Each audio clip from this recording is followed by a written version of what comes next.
মানুষের নাম বিকৃতি সম্পর্কে ইসলাম কি বলে? মানুষের নাম বিকৃত করা এটা জঘন্য অপরাধ, এটা কবিরা গুনাহ। আল্লাহ সুবহানাহু ওয়া তাআলা বলেছেন, ওয়ালা তানাবাজু বিল আলকাব, তোমরা কারোর নাম নেয়ার ক্ষেত্রে তাকে বাজে নামে ডাকা, তাকে খারাপ তকমা দিয়ে ডাকা, তাকে বাজে লকব দিয়ে ডাকা, বাজে টাইটেল তার জন্য ফিট করা, এটা তোমরা করবে না।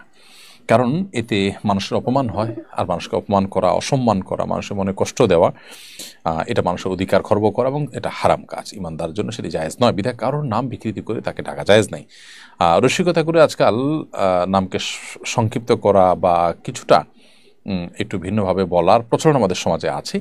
সেটা যদি যাকে বলা হচ্ছে তিনিও হাসি খুশির ছলে নেন এবং অন্যদের কাছেও তিনি হেয় না হন, তাহলে সেক্ষেত্রে এটা জায়েজ আছে। বাকি এর বাইরে নামকে সম্পূর্ণ বিকৃত করা, উল্টা করে বলা, ডাকা, ব্যঙ্গ করে ডাকা কাউকে, এটা জায়েজ নাই। বিদ্রুপাত্মকভাবে এরকম করা জায়েজ নাই। আল্লাহ সুবহানাহু ওয়া তাআলা আমাদেরকে নিষেধ করেছেন কারোর প্রতি বিদ্রুপ করতে। আল্লাহ সুবহানাহু ওয়া তাআলা বলেছেন, ইয়া আইয়ুহাল্লাযীনা আমানু লা ইয়াসখার কওমুম মিন কওমিন আসা আন ইয়াকুনু খায়রাম মিনহুম ওয়ালা নিসাউম মিন নিসাইন আসা আন ইয়াকুননা খায়রাম মিনহুন।